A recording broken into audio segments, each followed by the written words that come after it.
हाँ, तो पिछली वीडियो में देखिए कुछ टेक्निकल फॉल्ट आ गया था, इसलिए पूरी वीडियो रिकॉर्ड नहीं हो पाई थी। तो वहाँ पर हम लोगों ने उस वीडियो में 1/2 गुणांक आई के मान को निकाल लिया था 1.041।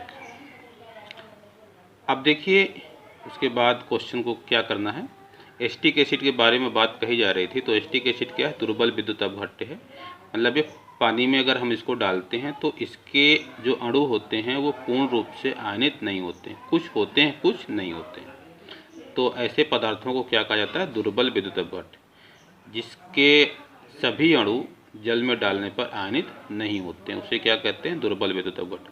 और जिसके सभी अणु आयनित होते क्या कहते हैं? प्रबल विद्युत अपघट्य। जैसे आपका नमक है, नमक किस में आता है? प्रबल विद्युत अपघट्य में, NaCl। एसिटिक अम्ल है, अमोनियम हाइड्रॉक्साइड, ये सब क्या है? दुर्बल विद्युत अपघट्य।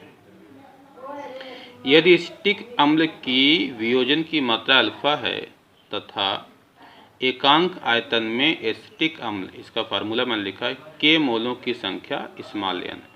क्या है? स्मॉल n है मोलों की संख्या। तो देखिए एसिटिक अम्ल का वियोजन होगा तो एसीटेट आयन बनेंगे, H+ आयन बनेगी। यहाँ पर मैंने इक्विलिब्रियम का निशान बना दिया है, मतलब ये आयनित होकर इसमें भी बदलता है और इसके आयन आपस में मिलकर एसिटिक अम्ल भी बनाते हैं। अगर प्रारंभ में मैंने एसिटिक अम्ल के स्मॉल n मोल लिए हैं तो जब आयनन नहीं हुआ था तो ये 0 0 थे।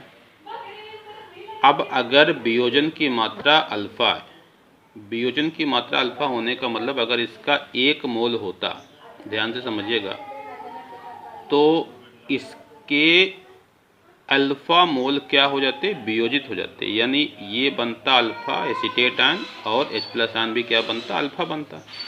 तो इसके 1 मोल से, 1 मोल में से अल्फा मोल अगर वियोजित हो जाएंगे तो क्या बनेगा? 1 - अल्फा बचेगा। ये बात समझ में आ रही? पहले 1 मोल थे, अल्फा मोल टूट गए तो बचे कितने? 1 - अल्फा। और अल्फा ये बनेगा, अल्फा ये बनेगा, क्योंकि एक के आयनन से एक आयन इसका बनता और एक आयन इसका बनता।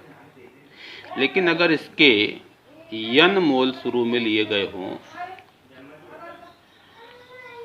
तो कितने मोल टूटेंगे?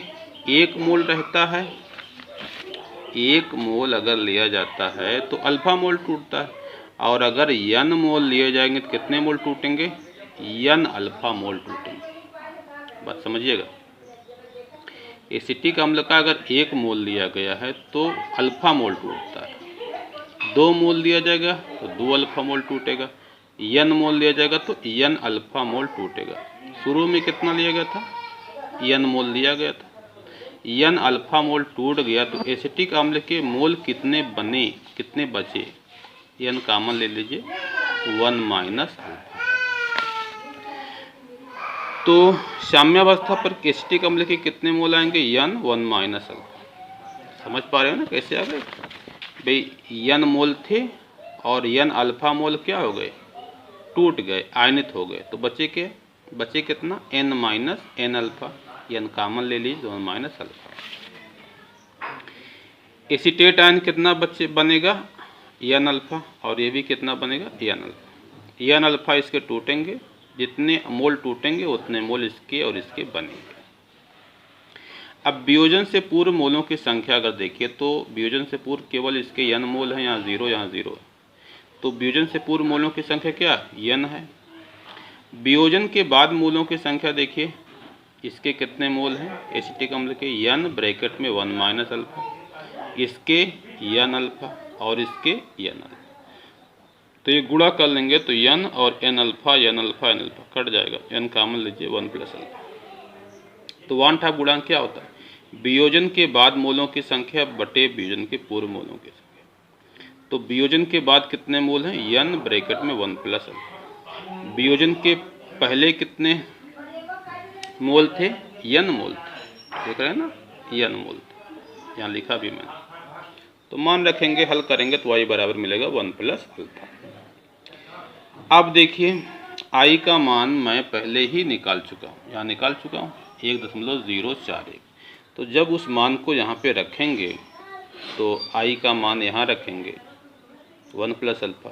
तो अल्फा यहीं रहने दीजिए, इसको आप इधर लाइए तो एक 1 माइनस हो जाएगा, तो 1.041 माइनस 1, तो क्या हो जाएगा, अल्फा बराबर 0.041 आ जाएगा। अब देखिए, जब हमने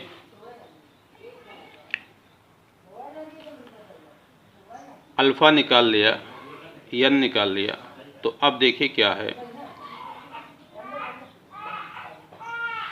एसिड जो हमारा, ध्यान से देखिएगा, ये जो है, यह जो है एसिटिक अम्ल की सांद्रता, इसको हम बड़े ब्रैकेट में लिखते हैं, इसे पढ़ते हैं सक्रिय द्रव्यमान।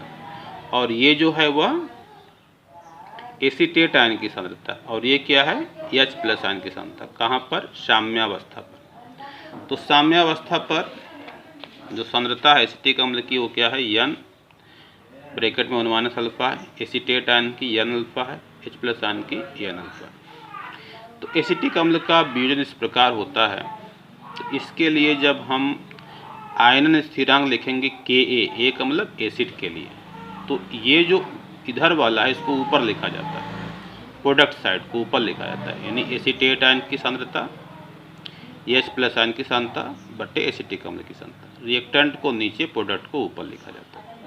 ये इक्विलिब्रियम में पढ़ाया जाता है, लेकिन इक्विलिब्रियम आप लोग पढ़ नहीं पाए थे, इसलिए हो सकता है डाउट हो, तो इसको जान लीजिए। प्रोडक्ट को हमेशा कहाँ रखेंगे, ऊपर, रिएक्टेंट को नीचे। तो इसका कंसंट्रेशन ऊपर रहेगा, इसका कंसंट्रेशन बटे इसका कंसंट्रेशन। तो अब सबका मान रखेंगे। देखिए इसका मान क्या है, N अल्फा, इसका मान H+ N अल्फा, एसिटिक अम्ल का N अल्फा, काट दीजिए। तो अल्फा गुणे alpha, alpha square, N alpha square बटे 1 - अल्फा, K का मान होगा।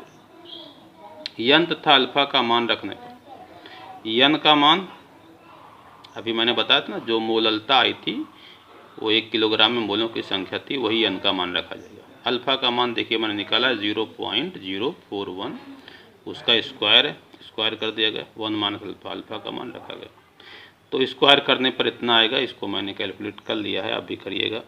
ये हल करने पर आएगा 0.00186, दशमलव को 1 2 3 4 5 अंक इधर लाएंगे तो 10 की पावर कितनी हो जाएगी, -5, और ये हो जाएगा 1.86 × 10 की पावर -5।